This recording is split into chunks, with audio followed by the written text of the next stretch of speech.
سردیوں کے دن تھے۔ بالا موچی درخت کے نیچے اپنی چھوٹی سی دکان میں جوتوں کی مرمت کرنے میں مصروف تھا۔ اس کی دکان بغیر چھت اور دیواروں کے ایک درخت کے نیچے گاؤں کے بالکل بیچوں بیچ صاف ستھرے میدان میں تھی۔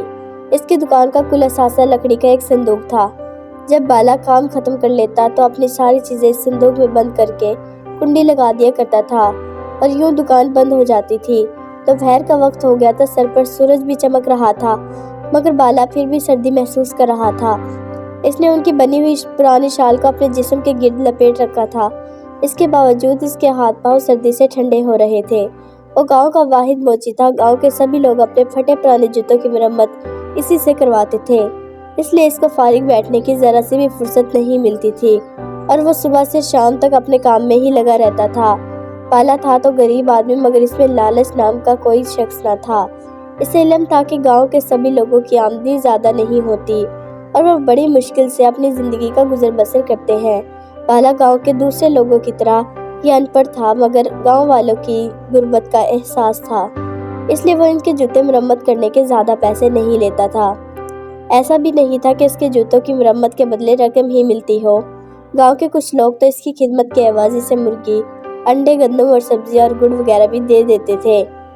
ایک دفعہ اس کے گاؤں کے ایک آدمی کے 2 بچوں نے نئے جوتے بنائے تھے تو اس آدمی نے ان جوتوں کے بدلے ایک بکری دی تھی۔ اس بکری کی وجہ سے بالے اور اس کے گھر والوں کو دودھ کی آسانی ہو گئی تھی۔ وہ اپنی بیوی اور 2 بیٹیوں کے ساتھ گاؤں میں رہتا تھا۔ گھر چلانے کے لیے اسے سخت محنت کرنا پڑتی تھی۔ اس کی بیوی ایک بہت اچھی اور محنتی عورت تھی۔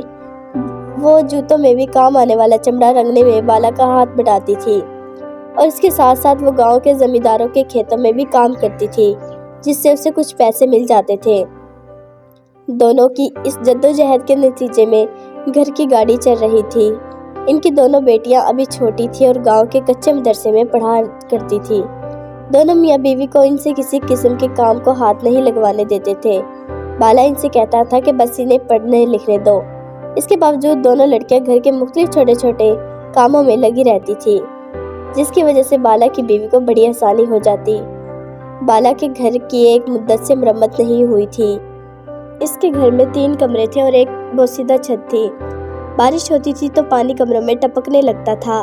بالا یہ سوچ سوچ کر پریشان ہو جاتا تھا کہ آخر سردیوں میں بارش شروع ہو گئی تو کیا ہوگا۔ اس نے پیسے جمع کرنا شروع کر دیے تاکہ بارشوں کے دن ہونے سے پہلے گھر کی چھتوں کی مرمت کروا لے، مگر ابھی اس کے پاس بہت تھوڑے پیسے ہی جمع ہوئے تھے۔ وہ اس مقصد کے لیے اب سورج غروب ہونے تک کام میں لگا رہتا تھا تاکہ کچھ فاضل رقم حاصل ہو جائے جو چھتوں کی مرمت میں کام آئے۔ تھوڑی ہی دیر گزری تھی کہ اس کی بیوی اس کا کھانا لے کر آ گئی۔ وہ اپنے ساتھ ٹین کا ایک بڑا سا ڈبہ بھی لائی جس میں اس نے لکڑیوں سے آگ جلا رکھی تھی۔ بالا بیوی کو کھانے کو اور آگ کے ڈبے کو دیکھ کر خوش ہو گیا اور بولا، بالی خوش رہ، تو نے تو کمال کر دیا۔ تجھے کیسے پتا چلا کہ مجھے سردی لگ رہی ہے؟ بالی اپنی تعریف سن کر شرما گئی، خوش ہو کر بڑے پیار سے بولی، ہاں بالے، جیسی سردی یہاں ہے ویسی ہی سردی گھر پر ہے۔ میں نے سوچا کہ تو سردی میں کام کر رہا ہے تو میں ڈبے میں آگ جلا کر لے آؤں۔ یہ کہہ کر اس نے اپنی بیوی کو کھانا کھول کر دیا، سامنے رکھ دیا اور بولی، بالے تو کھانا کھا، میں گھر جاتی ہوں، دونوں بچیاں مدرسے سے واپس آنے والی ہوں گی، انہیں بھی کھانا دینا ہوگا۔ بالے نے کہا، ٹھیک ہے تو جا، مگر بالی یہ سن لے کہ تو میری خاطر بہت تکلیفیں اٹھاتی ہے۔ مجھے تو اس کا افسوس ہوتا ہے کہ میں نے تجھے کوئی سکھ نہیں دیا۔ بس تو دیکھتی رہ، جیسے ہی گھر کی چھتوں کی مرمت ہو جاتی ہے میں پھر پیسے جمع کروں گا اور ان سے تیرے لیے سونے کی بالیاں اور ہاتھ کے کڑے بنواؤں گا۔ اس کی بیوی بولی، تو ہمارے لیے ہی تو صبح سے شام تک کام میں لگا رہتا ہے، اللہ کا شکر ہے میں بہت سکھ میں ہوں۔ ہماری بچیاں پڑھ لکھ رہی ہیں، مجھے نہ بالیاں چاہیے اور نہ ہی کڑے، اب تو اوڑھے پہننے کی باری ہماری بچیوں کی ہے۔ بالا سر ہلا کر جگ کے پانی سے ہاتھ دھونے لگا اور پھر کھانے میں مصروف ہو گیا۔ اس کی بیوی اٹھ کر گھر چلی گئی۔ بالا جلد ہی کھانے سے فارغ ہو گیا اور دوبارہ کام میں لگ گیا۔ زیادہ دیر نہیں گزری تھی کہ اس کو دور سے ایک بہادر آتا دکھائی دیا۔ وہ بالا کے قریب ہی ایک گھر میں رہتا تھا۔ وہ اینٹوں کے ایک بھٹے پر مزدوری کرتا تھا۔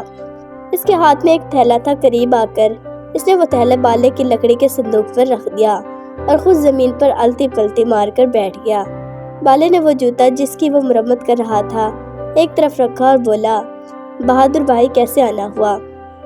بہادر نے دھیرے سے کہا، پرسوں دوسرے گاؤں سے لڑکے والے شادی کے لیے میری بیٹی کو دیکھنے آ رہے ہیں، اس لیے جوتے مرمت کروانے کے لیے لایا ہوں۔ لڑکے والے آئیں گے تو ان پھٹے ہوئے جوتوں میں ان کے سامنے جاتے ہوئے شرم آئے گی، اس لیے اپنا پاؤں آگے کر کے کہا۔ بالے نے دیکھا، اس نے جوتے پہنے ہوئے تھے، وہ انتہائی بدنما اور خستہ تھے۔ بالے نے خاموشی سے وہ تھیلا اٹھایا جس میں بہادر مرمت کروانے کے لیے جوتے لایا تھا۔ یہ جوتے بھی نہایت خستہ حالت میں تھے، اوپر کا چمڑا پرانا ہو گیا تھا مگر پھٹا نہیں تھا۔ اس نے انہیں پلٹ کر دیکھا تو دونوں جوتوں کے تلے پھٹے ہوئے تھے۔ بالے کی تجربہ کار انگلیوں نے جوتوں کے چمڑے کو چھو کر اندازہ کر لیا تھا کہ وہ ہرن کی کھال کے بنے ہوئے تھے، جو نہایت نرم اور مضبوط اور ہلکی ہوتی ہے۔ دوسری بات جو بالے نے محسوس کی تھی، وہ ہرن کی کھال کے بنے ہوئے جوتے اگرچہ ہلکے پھلکے ہوتے ہیں مگر یہ جوتے اسے کچھ زیادہ ہی وزنی لگے۔ اس نے بات پر کوئی دھیان نہیں دیا۔ جب بہادر نے جوتوں میں بالے کا اہنکان دیکھا تو وہ پریشان ہو گیا۔ اس کو یہ ڈر تھا کہ اتنے خراب جوتے دیکھ کر بالا ان کی مرمت سے انکار نہ کر دے، اس لیے وہ بڑی لحاظت سے بولا، بالے بھائی، جوتے بہت پرانے ہیں، ان کو میں نے اپنے گھر کے بڑے پرانے اسٹور سے نکالا ہے۔ یہ جوتے میرے دادا کے تھے اور کسی زمانے میں بہت اچھی حالت میں تھے۔ دادا کے انتقال کے بعد میرے ابا نے پہن کر ان کا یہ حال کر دیا۔ اگر بیٹی کی بات پکی ہونے کی تقریب نہ ہوتی تو میں کبھی بھی ایسے پھٹے پرانے جوتے لے کر تمہارے پاس نہیں آتا۔ بس یہ سمجھ لو عزت کا معاملہ ہے۔ بالا اس کی بات سن کر رنجیدہ ہو گیا۔ اس نے کہا، یہ جوتے ہرن کی کھال کے بنے ہوئے ہیں اور ہرن کی کھال کے جوتے بہت قیمتی ہوتے ہیں، تمہارے دادا تو کافی پیسے والے ہوں گے۔ بہادر نے بڑے فخر سے کہا، وہ بہت بڑے ذمہ دار تھے، اس گاؤں کی بہت سی زمینیں ان کی ملکیت تھی۔ ان کے مرنے کے بعد میرے باپ نے ساری زمینیں بیچ کر ان کے پیسے اپنے دوستوں پر اڑا دیے۔ اگر وہ سنبھل کر چلتے تو ہمارا یہ حال نہ ہوتا۔ اس کی شرمندگی محسوس کر کے بالا نے اسے تسلی کے لیے کہا، تم فکر مت کرو، ان چیتوں کو تو میں ایسا کر دوں گا کہ دیکھنے والے دیکھتے ہی رہ جائیں گے۔ اس کی بات سن کر بہادر نے نظریں جھکا کر کہا، اور بالے بھائی، ایک بات اور ہے، ان کی اجرت میں بعد میں دوں گا، ابھی تو لڑکے والوں کے کھانے کا انتظام بھی نہیں ہوا۔ وہ بھٹا جہاں پہ میں کام کرتا ہوں اس کے مالک کے پاس جاؤں گا، شاید وہ مجھے کچھ رقم ادھار دے دے اور میں کھانے کا انتظام کر سکوں۔ بالے نے کہا، دیکھو بہادر بھائی، جیسی تمہاری بیٹی ویسی ہی میری بیٹی، تم فکر مت کرنا، بھٹے کا مالک بھلا تمہیں ادھار دے یا نہ دے، میرے پاس چلے آنا، میرے پاس کچھ رقم موجود ہے۔ بارش میں چھتیں ٹپکتی ہیں، ان کی مرمت کے لیے میں رقم جمع کر رہا ہوں، مرمت تو بعد میں بھی ہو جائے گی، ان پیسوں کو تم بس اپنا ہی سمجھو، تم آرام سے لڑکے والوں کو دعوت کا انتظام کرنا۔ بالے کی ہمدردی اور محبت بھری باتیں سن کر بہادر کا دل بھر آیا، اس کی آنکھیں نم ہو گئی اور وہ اسے دعائیں دیتا ہوا رخصت ہوا۔ چونکہ گاؤں کی ایک بیٹی کی شادی کا معاملہ تھا، اس لیے بالا نے دوسرے جوتوں کی مرمت کا کام چھوڑ کر بہادر کے جوتے لے کر بیٹھ گیا۔ جوتوں کے تلے بالکل مرمت کے قابل نہ تھے، وہ نہ صرف بری اور طرح گھس چکے تھے بلکہ 20 سے 2 حصوں میں تقسیم ہو گئے تھے۔ بالے اپنی لکڑی کے صندوق میں سے سب سے مہنگے والے تلے نکالے۔ یہ تلے وہ گاؤں کے امیر زمینداروں کے جوتوں میں لگاتا تھا۔ اس کے بعد وہ اپنے کام میں لگ گیا۔ شام تک جوتے تیار ہو گئے۔ بالا نے ان پر بہت محنت کی تھی اور وہ بالکل نئے لگ رہے تھے۔ اس نے اپنی ساری چیزیں لکڑی کے صندوق میں بند کر کے کنڈی لگائی اور بہادر کے جوتوں کا تھیلا اٹھا کر گھر کی جانب روانہ ہو گیا۔ اس پوری کارروائی کے دوران اس کے چہرے پر عجیب سے تاثرات تھے اور دبے دبے جوش کے آثار نظر آ رہے تھے۔ وہ بہت سنجیدہ نظر آ رہا تھا۔ اس کے قدم تیزی سے گھر کی جانب بڑھ رہے تھے۔ ایسا معلوم ہوتا تھا جیسے وہ جلد سے جلد گھر پہنچنا چاہتا ہو۔ گھر پہنچ کر اس نے جوتوں کا تھیلا ایک طرف رکھا۔ دونوں بچیاں باہر گلی میں دوسرے بچوں کے ساتھ کھیل رہی تھی۔ بالی رات کا کھانا پکا رہی تھی۔ بالے نے اسے آواز دے کر بلایا، وہ آ تو بالے نے بہادر کے جوتے دکھائے اور پھر اسے اپنے پاس بٹھا کر چپکے چپکے اس کو کچھ بتانے لگا۔ بالے کی باتیں سن کر بالی کی آنکھیں حیرت سے چمکنے لگی۔ اپنی بات ختم کر کے بالے نے اپنے کرتے کی جیب میں ہاتھ ڈال کر پرانے کپڑے کی ایک پوٹلی کھول کر بالی کو دکھائی۔ پوٹلی میں بہت سارے چمکتے ہوئے ہیرے اور سونے کی چھوٹی چھوٹی اینٹیں چمک رہی تھیں۔ ان کو دیکھ کر بالی حیران بھی تھی اور خوش بھی۔ بالے نے کہا، اب ہم بہادر کے گھر چلیں گے۔ بچیاں باہر گلی میں کھیل رہی ہیں تو چولہے کی آگ ہلکی کر دے، ہم جلدی واپس آ جائیں گے۔ تھوڑی دیر بعد بالا اپنی بیوی کو بالی کے گھر لے کر بہادر کے گھر پہنچا۔ بہادر گھر پر ہی مل گیا تھا اور سخت پریشان اور فکر مند نظر آ رہا تھا۔ اس نے بالے اور اس کی بیوی کو عزت سے بٹھایا۔ اس کی بیوی اور بیٹیاں بھی اس کے پاس آ کر بیٹھ گئی تھی۔ جب سب بیٹھ گئے تو بہادر نے بالے کو بتایا کہ اسے بھٹے کے مالک نے پیسے دینے سے انکار کر دیا ہے، اس لیے اس کی بے عزتی بھی کی ہے کہ وہ ادھار لینے کے لیے ہر وقت منہ اٹھا کر چلا آتا ہے۔ بالے نے کہا، بہادر، اللہ بہت رحیم اور کریم ہے۔ اب میں تم سب لوگوں کو ایک عجیب و غریب کہانی سناتا ہوں۔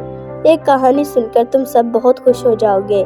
اس کی بات سن کر بہادر کی بیوی اور بیٹیاں اسے حیرت اور دلچسپی سے دیکھنے لگی۔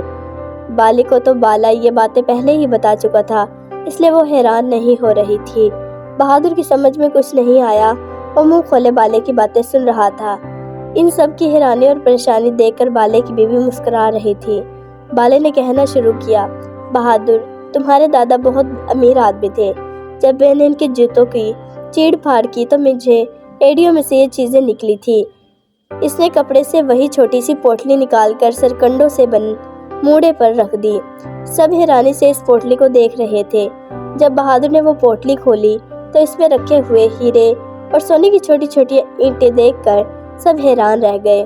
بہادر نے وہ پوٹلی اٹھا کر بہادر کے حوالے کرتے ہوئے کہا، میرا خیال ہے یہ تمہارے دادا اس دولت کو چوروں اور ڈاکوں سے محفوظ رکھنے کے لیے اپنے جوتوں میں چھپا کر رکھ کر گئے تھے۔ اتنی ساری دولت سامنے پا کر بہادر کی حالت دیکھنے سے تعلق رکھتی تھی۔ وہ پھٹی پھٹی آنکھوں سے اس پوٹلی کو دیکھ رہا تھا۔ اس کی بیوی تو اتنی خوش ہوئی کہ چیخیں مار مار کر رونے لگی۔ جب تھوڑی دیر بعد ان لوگوں کی حالت سنبھلی تو بہادر بالے کے ہاتھ تھما کر رونے لگا۔ بالے بھائی، تم انسان نہیں فرشتہ ہو۔ اس نے کہا، تمہارا یہ احسان میں زندگی بھر نہیں بھولوں گا۔ تمہارے جیسا ایماندار آدمی پورے گاؤں میں کوئی دوسرا نہیں ہوگا۔ بہادر، میں تو اس بات پر خوش ہوں کہ تمہاری بیٹی کے نصیب سے یہ دولت تمہیں ملی۔ اب تو تم اس گاؤں کے بہت امیر آدمی ہو گئے۔ ان چیزوں کو فروخت کر کے اس سے ملنے والی رقم سے پہلے تو اپنی بیٹی کی شادی کرنا، پھر کوئی اچھا سا کام شروع کر دینا۔ تھوڑی دیر بعد بالا اور اس کی بیوی اپنے گھر جانے کے لیے اٹھے۔ راستے میں اس کی بیوی نے کہا، بالے، تجھے یہ ایمانداری کس نے سکھائی؟ تو چاہتا تو اس قیمتی خزانے کو چھپا کر بھی رکھ سکتا تھا، کسی کو کیا پتہ چلتا۔ ان کو بیچ کر کے تو گھر کی چھتیں ٹھیک کروا سکتا تھا، میرے لیے سونے کے زیورات بنوا سکتا تھا، ہم اپنی بچیوں کو گاؤں کے نہیں پڑوس کے قصبے میں کسی اچھے اسکول میں داخل کروا سکتے تھے۔ بالا اس کی باتیں سن کر ہنس پڑا اور پھر سینہ تان کر بولا، ہمارے گھر کی چھتوں کی مرمت بھی ہو گئی، تیرا زیور بھی بنے گا اور ہماری بچیاں قصبے کے اچھے اسکول میں بھی پڑھیں گی، اسکول میں بھی پڑھنے جائیں گی، اور یہ سب میں اپنے ہاتھ کے کمائے ہوئے پیسوں سے کروں گا۔ اس کی بات سن کر بیوی کھل اٹھی اور بولی، میں اور میری دونوں بچیاں بہت خوش نصیب ہیں، مجھے اتنا اچھا شوہر اور بچوں کو اتنا اچھا باپ ملا۔ اپنی تعریفیں سن کر بالا شرما گیا۔